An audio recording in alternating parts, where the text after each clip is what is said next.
Bonjour, je suis Aurélien Tardieu et je suis aujourd'hui sur Synrise avec Noé pour faire un petit podcast sur l'entrepreneuriat. Génial, merci beaucoup Aurélien d'avoir accepté l'invitation, ça me fait super plaisir de t'avoir sur le podcast. Tu es au micro de Synrise, le podcast qui donne aux jeunes et aux moins jeunes les clés pour entreprendre. Alors, l'objectif de cet épisode, ça va être de parler un peu de SaaS, Software as a Service, pour vulgariser un peu, c'est la vente de logiciels par abonnement. J'ai pas encore abordé ça dans le podcast, donc ça va être intéressant d'aborder le sujet avec toi. Alors, avant d'aller dans le vif du sujet, de parler de ça, je te propose de te présenter et puis présenter ton parcours. C'est parti. Yes. Alors moi j'ai une formation au départ d'ingénieur que j'ai vite bifurqué en faisant un master d'entrepreneuriat à HEC. D'accord. J'adorais la tech, j'adorais l'innovation, mais je ne me voyais pas la développer comme un ingénieur, mais plutôt comme quelqu'un dans le business. Ok. Et ça m'a donné le goût très vite des petites structures, parce qu'à HEC Entrepreneur, on faisait que des missions avec des dirigeants de boîtes. Donc quand j'ai démarré, je me suis fait embaucher dans une boîte, on était une trentaine. Ok. J'avais pas envie d'aller dans les grands groupes. Je faisais du conseil pour le coup pour des grands groupes. Et il se trouve que j'ai eu l'occasion au bout de 2 ans de quitter pour la première et dernière fois le monde du salariat et monter ma D'accord. première pour ma deuxième boîte Et puis dans le ensuite, c'est parti conseil. comme ça. Exactement. Alors, donc tu dis que tu as fondé plusieurs entreprises de cabinets de conseil et puis ensuite, tu vas nous expliquer ce que tu as fait. Euh, Raconte-nous ce que tu as créé, en quoi ça consistait, comment tu as eu l'idée de créer ces entreprises et puis surtout, quel est le début de cette aventure entrepreneuriale pour toi. Ok. Bah en fait, c'était pas prévu. Je pensais pas monter une boîte aussitôt. D'accord. C'est plutôt l'occasion qui s'est présentée qu'en fait la boîte où je bossais comme salarié dont je parlais, on avait une activité conseil, une activité software. Et on s'est fait racheter. Et D'accord. les gens qui voulaient racheter, en fait, ils avaient qu'une envie, c'était de créer la plus-value la plus vite possible. Donc il n'y a que le soft qui les intéressait. Mm. Donc dans le monde du conseil, on n'a plus vraiment le droit de communiquer, de recruter, etc. Et donc en fait, on s'est dit, bah, on va partir, c'est pas très intéressant. Et on Ok. s'est dit, bah, quitte à partir, est-ce qu'on ne montrait pas une boîte Et c'est tombé comme ça, en fait, c'est parti comme ça. Et donc on a monté ça à 2, puis 3, puis 4. J'ai fait l'erreur classique d'entrepreneuriat qui est que sujet d'association. Et donc, au bout d'un moment, nos visions divergeaient trop. Donc, en fait, on a raccroché avec deux de mes associés. Je suis reparti avec une de mes associés. On a remonté une boîte. Et dans ces deux boîtes-là, en fait, on faisait du conseil vraiment pour les grands comptes du service. Donc, D'accord, donc les deux, c'était des boîtes de conseil. c'est les boîtes de conseil et D'accord. c'était vraiment pour les télécoms, les assurances, la banque, que des Ok. grosses boîtes. Et on bossait pour les directions marketing, innovation, faire de l'orga, etc. Lancer des nouveaux services. C'est ça qu'on faisait. Aurélien, si tu pouvais faire un peu un bilan de ces boîtes montées euh, et tu pouvais en retirer trois clés, quelles seraient ces trois clés? Alors, le bilan, c'est déjà du coup, ça m'a aidé à comprendre ce que je voulais créer. Parce que du coup, ce que je t'ai pas dit, c'est qu'après, j'ai monté d'autres boîtes, Oui, évidemment. plus en lien avec ce qu'on va développer aujourd'hui. Et du coup, après, le sujet, c'est qu'effectivement, il faut, pour monter une boîte, il faut savoir être structuré, il faut être focus. D'accord. On a ce que j'appelle, on est soumis à des tentations tous les jours, à vouloir faire plein de trucs dans tous les sens. On a plein d'idées, Et on mais a plein d'idées, mais en il fait, faut il se faut faire des concentrer. choix et il faut concentrer. Voilà. D'accord. Alors, si aujourd'hui, donc tu as une boîte de conseil, toujours, tu fais du conseil, c'est ça? Je fais un mix, en fait. Je fais de l'accompagnement de dirigeants et d'entreprises, oui. D'accord. Et en fait, j'utilise trois casquettes différentes qui sont le conseil. Ok. En gros, tu fais pour le client, tu l'aides à comprendre sa situation, tu fais des livrables pour lui.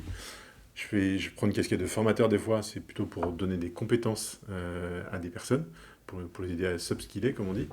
Et troisième casquette, c'est faire du coaching, parce Ok. que en fait, la formation, c'est super, mais bah, c'est comme toi à l'école.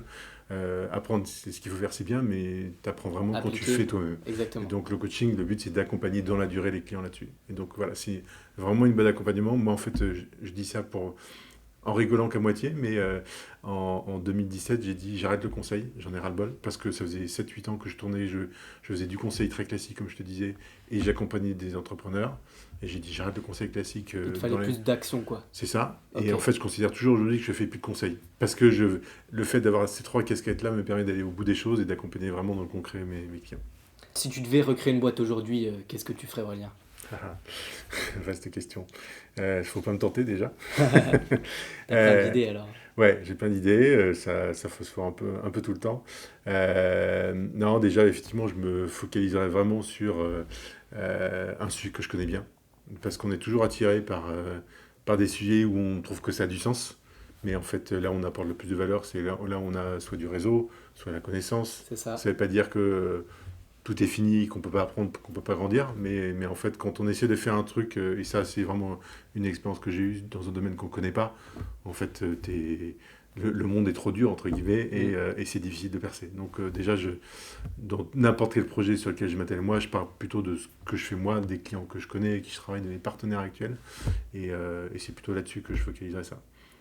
Très bien. Alors, on l'a expliqué, hein, tu as formé plein de professionnels à la vente, par exemple.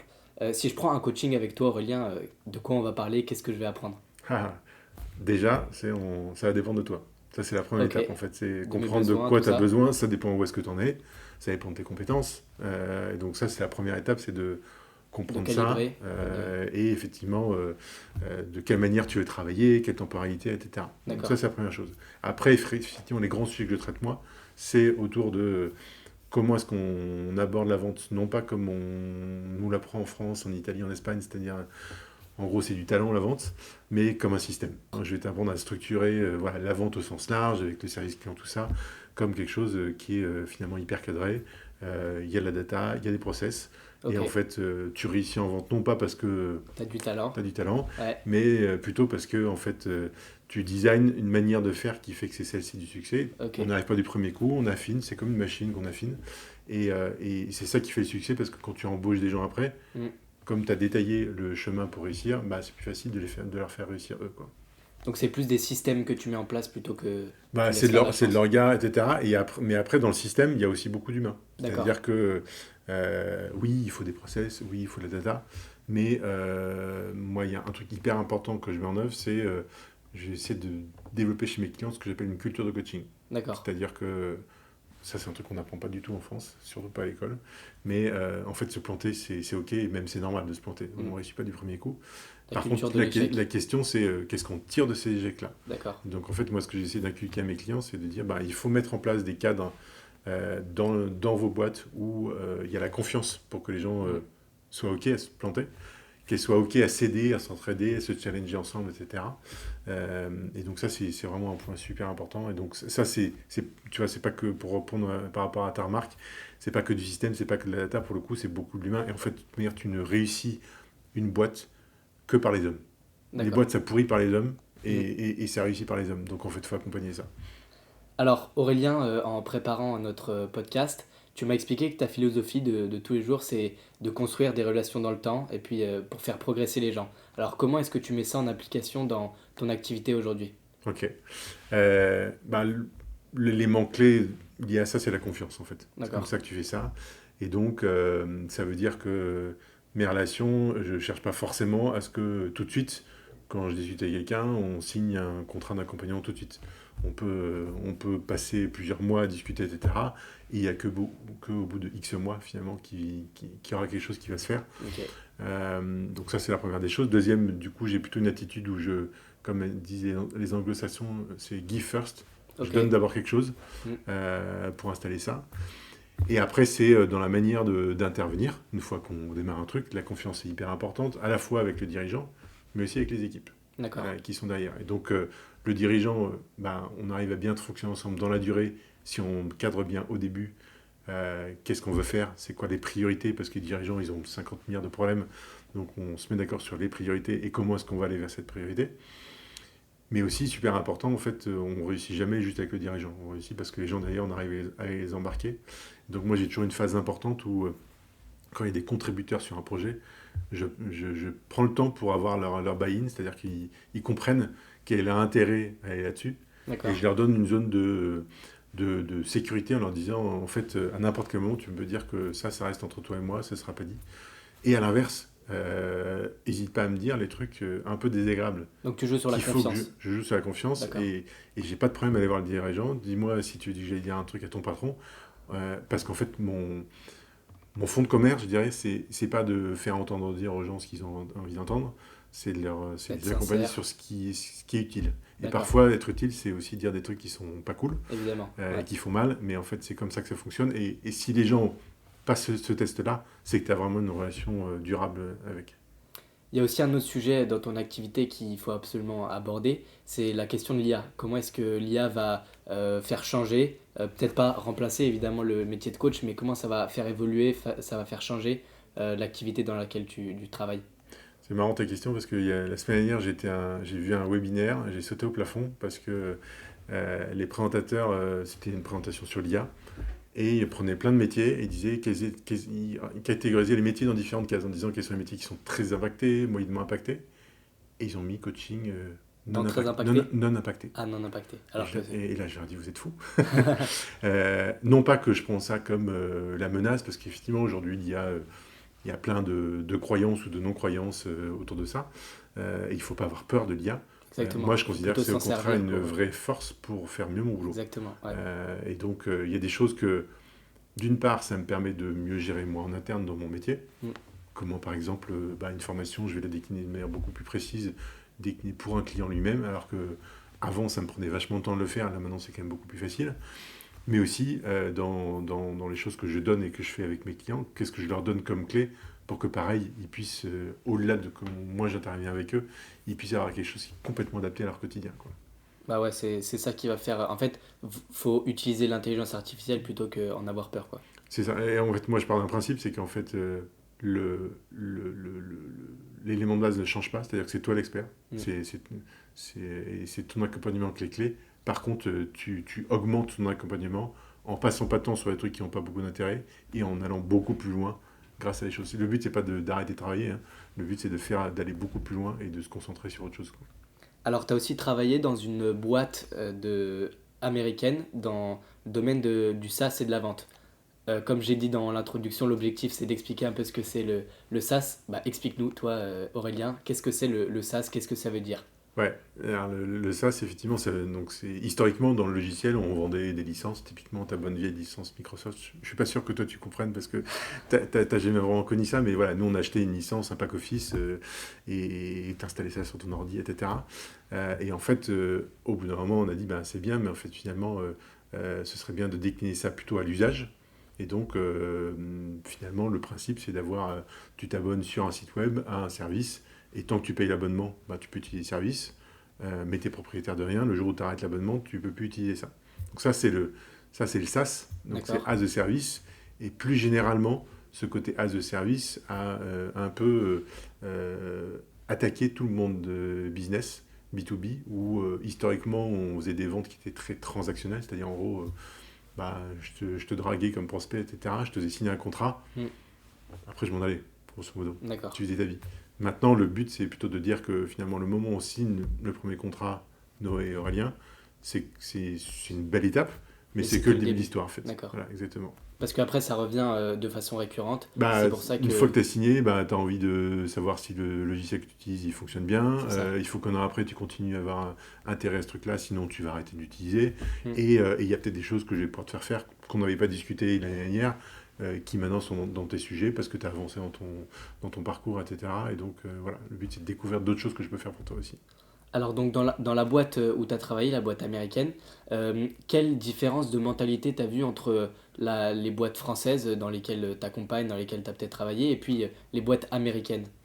Le jour et la nuit. D'accord. En fait, en France, le principe, c'est on a envie d'avoir raison. Mais parce qu'on a un système éducatif, et je pense que tu vois très bien au lycée ce que je veux dire, Tout à fait. il faut savoir, et le savoir est roi, et la remise en cause n'est pas possible. Alors qu'en fait, les Américains, ils prennent le sujet complètement à l'envers.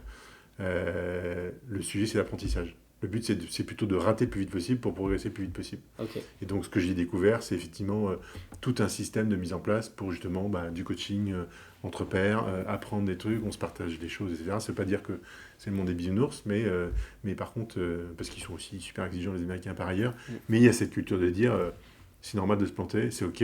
Maintenant, on se met un système pour se planter le plus vite possible et partir de ça pour avancer. En gros, il n'y a pas de défaite, il y a que de... Ok. Soit on gagne, soit on Ouais, avance c'est ça. pas. La culture de l'échec est très présente dans les Exactement. boîtes américaines. Tu co-animes aussi un podcast comme moi. Alors moi je l'ai tout seul, mais toi tu co-animes avec Laurent Sébarek, c'est ça? Ouais. Qui s'appelle Culture SaaS. Donc Ouais. je mettrai le lien du podcast dans la description pour ceux qui veulent l'écouter. Explique-nous quelle est la ligne directrice du podcast, comment tu choisis tes invités, etc. Ouais. Alors, déjà, il y a deux tons dans le podcast. Il y a des épisodes, historiquement, on a démarré comme ça, où c'est que Laurent et moi. C'est pour ça qu'on est co-animateurs. Ça permet de, suivant les sujets, tu vois, s'interroger mutuellement, D'accord. etc. Donc là, c'est une sorte de discussion C'est entre une vous sorte de deux. discussion exactement D'accord. sur les thématiques qu'on rencontre et qu'on connaît et sur lesquelles on va apporter un peu de valeur. Et parfois, effectivement, on va chercher des invités. Donc ça, c'est le premier sujet. Deuxio, la cible, c'est des gens qui bossent dans le SaaS sur les fonctions business, donc en marketing, Ok. en vente, en service client, grosso modo. Et le sujet c'est toujours le même, c'est en gros, pas de bullshit. On veut vraiment apporter des retours d'expérience concrets, donc soit ce que nous on voit quand on intervient pour des clients, Mm. soit ce que notre invité va pouvoir apporter. Et donc D'accord. nos clients, en fait, nos invités, pardon, on les choisit dans un sens ou dans l'autre, c'est-à-dire soit on a identifié un sujet sur lequel on veut faire un épisode, et on se dit, bah, tiens, qui est-ce qu'on peut inviter là-dessus? Ok. Parce qu'on sait que lui, il va vraiment bien vouloir partager un truc là-dessus, et ce sera pas bullshit, il voudra bien faire ça. Soit dans l'autre sens, on se dit qu'on aimerait bien inviter un tel ou une telle. Quel sujet on va choisir C'est pour... sur quel sujet il a le max de valeur, etc. Donc, c'est dans les deux sens. D'accord. On passe à des questions très concrètes, très actionnables au niveau du SaaS, au niveau de l'univers du SaaS, pour un peu mieux comprendre les différents mots de vocabulaire qu'on peut utiliser, les différentes stratégies, etc. Alors, tu nous as expliqué ce que c'est un SaaS. Maintenant, est-ce que tu peux nous expliquer ce que c'est une stratégie go-to-market? Alors déjà, on va expliquer ce que c'est go-to-market. Voilà.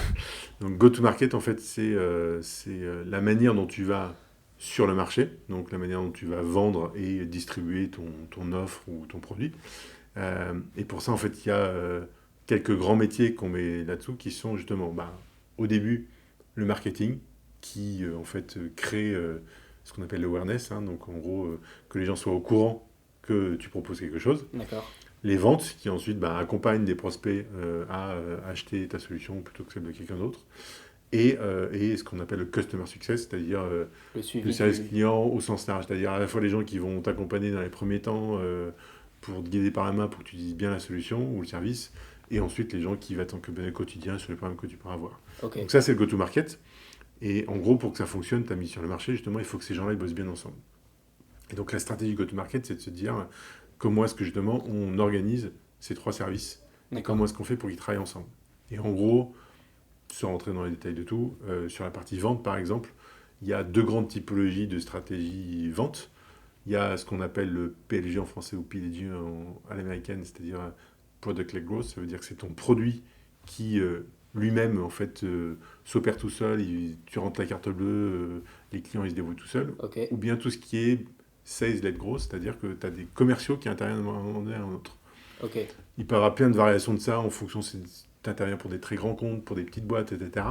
Mais en gros, tu as ces deux stratégies-là et en gros, ça dépend de combien tu vends. Parce que si tu vends un SaaS à 30 euros par mois, tu t'imagines bien Il n'y a pas qu'un forcément humain, besoin de...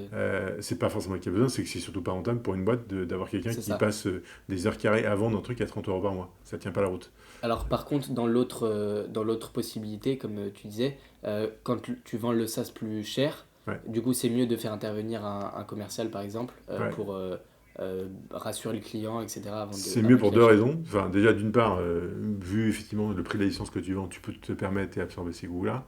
Mais surtout, en général, les gens qui t'achètent ces licences importantes, elles sont pas du tout dans la même démarche. Dans le premier cas, tu as plutôt des gens, ils sont un peu geeks, ils ont envie de trouver leur truc tout seul, se démerder, et surtout, ils veulent payer le moins cher possible. D'accord. Dans l'autre cas, c'est plutôt des grosses structures en général. Et au contraire, ils sont un peu flemmards, ils sont pas du tout geeks, ils vont pas les regarder, il faut que tu les prennes par la main en fait, Ok. pour faire le truc. Ce qu'ils ont eux, c'est des problèmes, ils veulent que tu résolves leurs problèmes, mais à la manière de le faire, ils s'en foutent un peu. Donc Ok. il faut des gens pour accompagner ça, oui.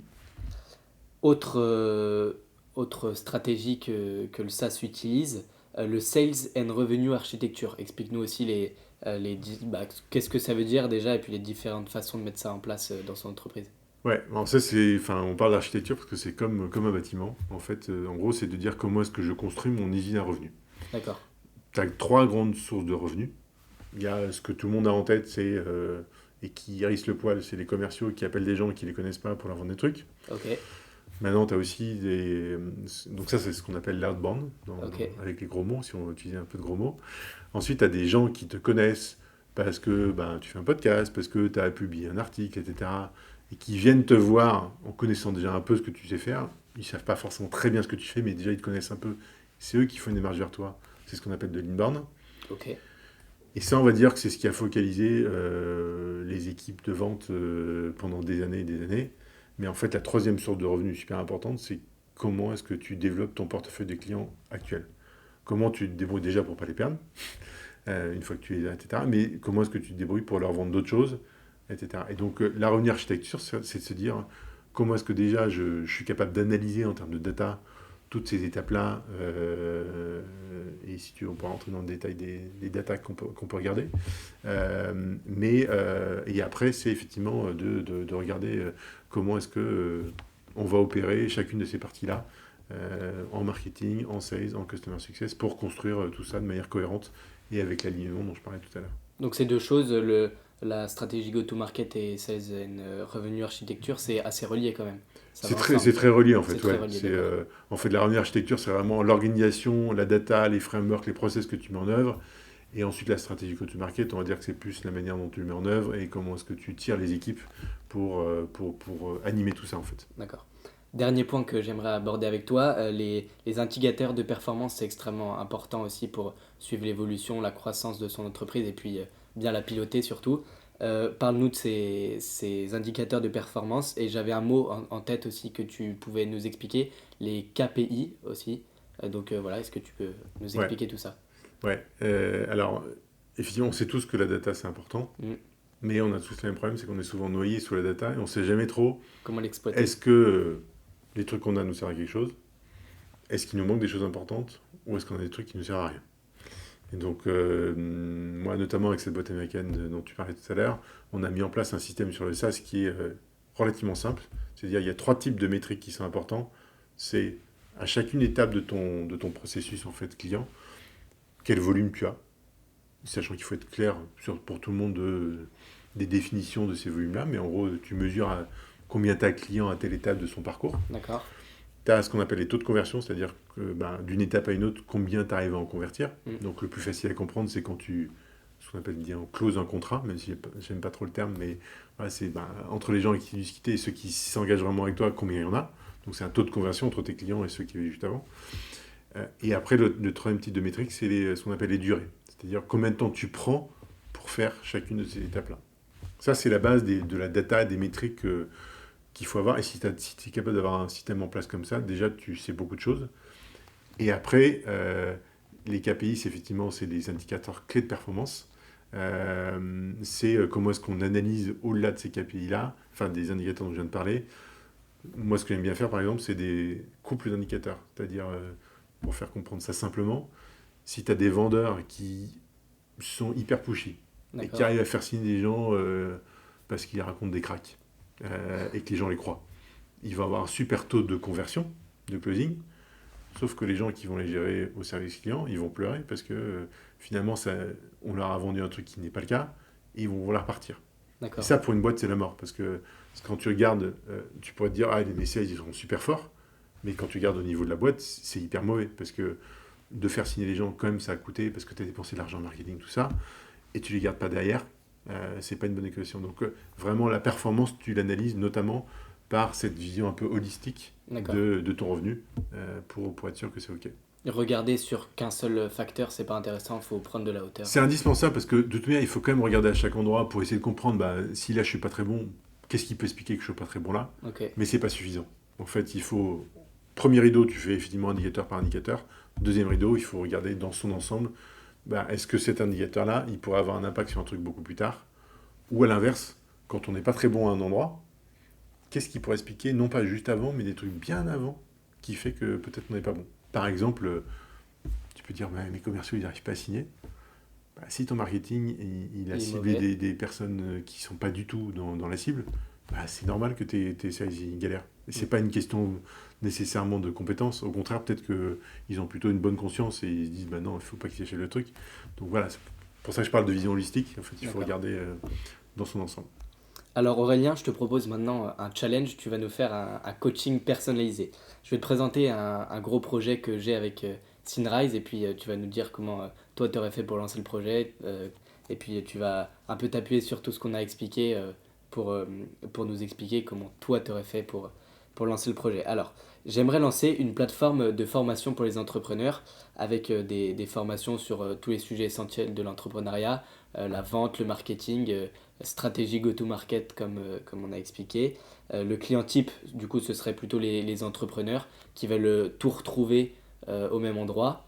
Et puis peut-être aussi les incubateurs qui pourraient distribuer ça aux différentes boîtes qui les accompagnent. Alors comment toi, tu aurais fait pour lancer ce projet? T'as 3 jours ou pas? Ah, bah, Non, je rigole. Euh, Première chose, on va regarder en premier lieu les gens à qui tu veux vendre. d'accord. Euh, Donc la cible. Là, pour faire 2 choses. D'une part, euh, être sûr qu'on ne tape pas trop large et qu'il ne faut pas choisir juste, par exemple, un des deux dont tu m'as parlé, Mm. soit les incubateurs, soit les fondateurs directement. Et voire même, si je tire le bouchon un peu plus loin, dans les fondateurs, peut-être qu'il y a des fondateurs de certains secteurs, c'est ta cible, dans tel autre secteur, c'est pas la cible. Fondateur dans l'industrie du textile, est-ce que tu es pertinent versus dans la tech? Voilà. Donc, Ok, déjà, on va essayer de comprendre ça, non pas juste au doigt mouillé en se disant, tiens, est-ce que j'ai envie, etc. Mais notamment en allant voir ces gens-là, en voyant, est-ce qu'ils ont des problèmes sur lesquels tu penses que tu peux les aider? Ça, c'est la première des choses. Mm. Euh, et une fois qu'on a défini ça, et même en parallèle de ça, en fait, la condition pour que ça fonctionne, c'est qu'il va falloir que tu les comprennes hyper finement. Ce que ça veut dire ça, c'est que souvent, alors, je vous donne un peu de jargon tant qu'à faire, Vas-y, vas-y. il y a un travail qu'on fait on écrit des personas.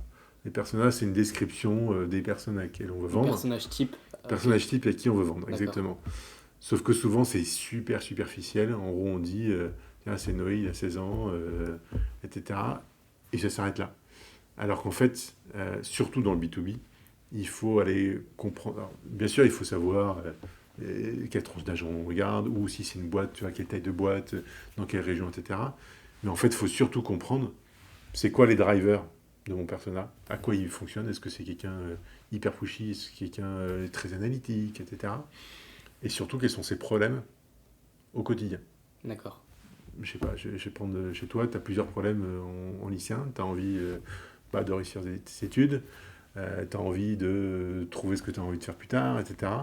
Donc tu as différents sujets, je vais peut-être pouvoir t'aider sur l'un, sur l'autre ou sur l'autre. Je vais peut-être pas pouvoir t'aider pour tes notes, je vais peut-être pouvoir t'aider pour l'avenir que tu veux faire, etc. Donc en tout cas, ce qu'il faut, c'est vraiment se mettre dans les chaussures de tes futurs clients, comme disent les anglo-saxons, pour essayer vraiment de les comprendre hyper finement et détailler tout ça. Donc j'y passe du temps parce que c'est Non mais c'est le c'est truc sur très lequel intéressant. on va trop vite en Mm. général. Et justement, on est soumis aux tentations et on commence à dire, tiens, je pourrais aussi aller voir dans telle zone géographique, plutôt des quarantenaires parce que je pourrais aussi, etc. Et en fait, tout ça part de bonnes intentions, aussi parce qu'on est influencé par plein de gens, des copains, même des investisseurs, etc. Et en fait, il faut rester hyper focus. Donc ça, c'est la première chose qu'on va regarder. Ensuite, on va essayer une fois qu'on a compris ça, de sortir une offre sur laquelle on peut les aider. Et là, ce que je vais t'aider à faire, c'est se dire, on va pas chercher à faire toutes les formations. Sur quoi on démarre? Parce que c'est là où on pense qu'on est sûr qu'on a un impact hyper crédible. Mm. Et je vais te faire commencer par ça. Dans une démarche que j'appelle lend and expense, c'est-à-dire il vaut mieux commencer une relation sur un truc plutôt réduit. Et ensuite, si ça fonctionne bien, il y aura de la confiance et tu pourras étendre ton offre et aller sur autre chose, plutôt que de mettre 18 mois à sortir toutes les formations que tu peux faire sur tous les sujets, etc. Et en plus de l'extérieur, on ne sait pas trop d'identifier. Ouais, Noé, finalement, il est sur quoi? Il est sur la finance, il est sur les ventes, etc. On ne sait pas trop. Donc ça, c'est vraiment les fondamentaux absolus. D'accord. Et après, en fait, je vais t'accompagner pour qu'on itère sur tout ça. Euh, tu me demandais tout à l'heure c'est quoi un coaching avec moi. Par exemple, un truc qu'on pourra faire si je t'aide à monter cette boîte, c'est écouter ensemble les calls que tu auras fait avec des clients et pour voir qu'est-ce que tu as bien fait et où est-ce que ça a été plus difficile et surtout qu'est-ce que tu aurais pu faire différemment D'accord. et pour de futurs prospects, comment tu pourras fonctionner différemment. Très bien. Donc, si je résume un peu, c'est bien calibrer sa cible, créer le produit de base, donc MVP, et ensuite analyser comment je vends, analyser ce que j'ai fait, les appels, comme tu as dit. Ouais. Et sur le Ok. deuxième, juste un truc, c'est que le problème des startups en général et des créateurs, c'est que on est la tête dans le produit qu'on monte et on parle de son produit. Alors qu'en fait, il faut parler des problèmes des gens et de ce qu'on change chez eux. Donc en fait, c'est plutôt la proposition de valeur que le produit que je veux que tu discutes avec tes prospects. Et en fait, pour bien faire comprendre le sujet, moi j'explique tous les jours à des vendeurs, des sales, que c'est pas des vendeurs, c'est des accompagnements à l'achat de prospects. Okay. Et ils sont là pour les aider à faire un cheminement intellectuel à leurs prospects pour qu'ils puissent se dire oui, je veux bien passer à l'étape d'après ou pas. Et limite à leur dire non, en fait, c'est pas le bon fit avec nous. Il vaut mieux que tu ailles voir un autre type de solution, etc. Génial, merci pour ce coaching personnalisé, Aurélien. Pour finir cet épisode, je vais te laisser carte blanche. Tu vas pouvoir nous partager un conseil, une idée, une anecdote que tu n'as peut-être pas partagée dans d'autres interviews. Voilà, donc tu peux dire ce que tu veux. Je te laisse carte blanche pour le mot de la fin. Cool. Je vais m'adresser à ton audimat là, en me disant effectivement c'est plutôt des jeunes qui sont dans ta tranche d'âge. Ouais, très bien. Moi je dirais un peu comme synthèse que faut avoir l'ambition, faut avoir des rêves et donc faut y aller à fond. Par contre, attention à l'ego. Faut savoir rester ouvert en fait à ce qu'on va te raconter. Ça c'est la première chose. Et la deuxième c'est que pareil dans notre culture un peu française. Quand on dit leadership, etc., on pense au patron charismatique avec un caractère bien merdique, alors qu'en fait, le leadership, ça peut être super collégial. Au contraire, dans la plupart des cas, ça fonctionne bien parce que tu as quelqu'un qui est capable de bien orchestrer un ensemble de personnes, où c'est pas le monde des bisounours et c'est pas le truc sur chaque sujet, il faut qu'on se mette tous d'accord si on veut décider ou pas. Mais en tout cas, c'est plus... avec cet enrichissement interpersonnel et cette répartition de charge mentale, de trucs à faire, d'expertise, qu'on réussit vraiment à performer. Donc, je vous encourage plutôt à voir la vie comme ça, quoi. Incroyable. Merci beaucoup, Aurélien, pour cette super interview, pour tous les conseils que tu nous as donnés. Voilà, c'était Aurélien Tardieu sur Synrise. Merci, Noël.